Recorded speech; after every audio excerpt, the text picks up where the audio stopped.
I'm on the beautiful 8th hole here. It's a little bit of a breeze and I've hit a nice crisp iron shot right into the heart of the green. To be a good iron player, and actually to be an accurate iron player, you've got to understand what your arms do in the swing, both your left arm and your right arm. So let's just run through a couple of key points here. What I try to do as I swing the club back is make my left arm work across my body. As I get to the top of my backswing, the line I'm looking for, the reference line, is that my left arm should just be matching the angle of my shoulders. If my left arm is more vertical than my shoulders, I have what I call an upright arm plane. And if my left arm is flatter than my shoulders, I have a flat arm plane.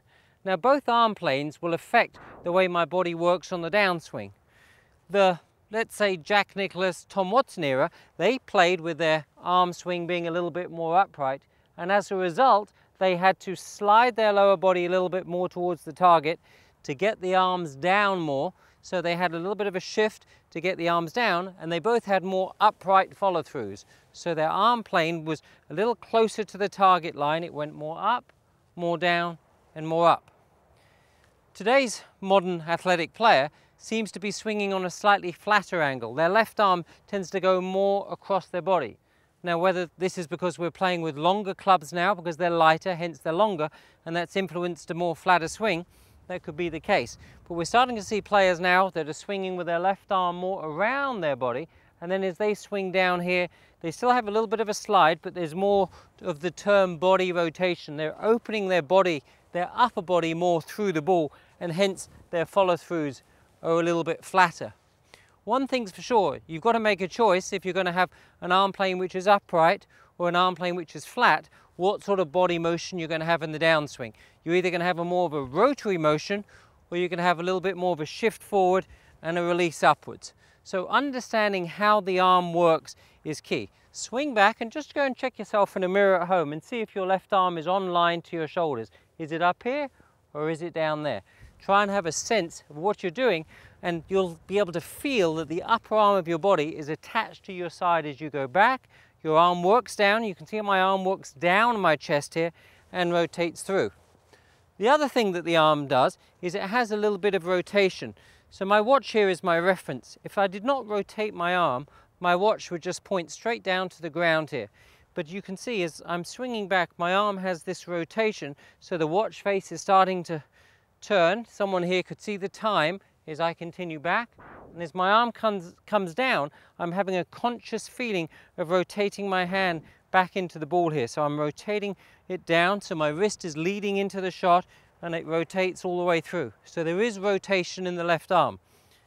As for the right arm, the folding and unfolding arm, as I swing back and my right arm starts to set here, as I get to the top of the swing, my right arm has formed a 90-degree angle. You can see my right arm is at a 90-degree angle, and we can also see that the angle of this forearm here is pretty well matching my spine. So we don't want it to get too flat and around, and the old flying right elbow, we're not necessarily looking for that either. You just want your right arm to be in a 90-degree angle where the forearm is matching your spine.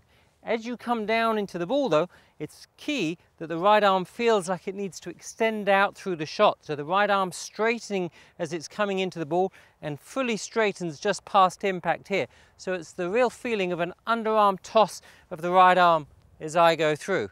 So I want to get the feeling of my left arm across my body, staying nice and extended and lengthened, and the right arm folding. And if I can put those two together, I can make a good swing. So let's give one another go here. Left arm goes across, right arm folds down, come down into impact. Both arms extend there through the shot.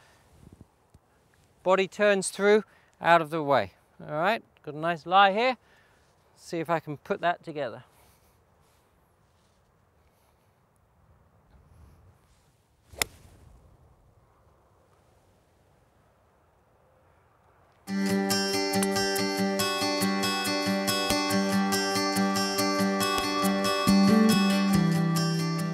Really key that you identify whether you're a flat arm swinger or an upright arm swinger with your left arm.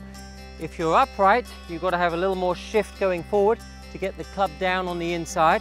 And if you're flatter, just make sure that as you're coming into the ball, you continue to turn with your body.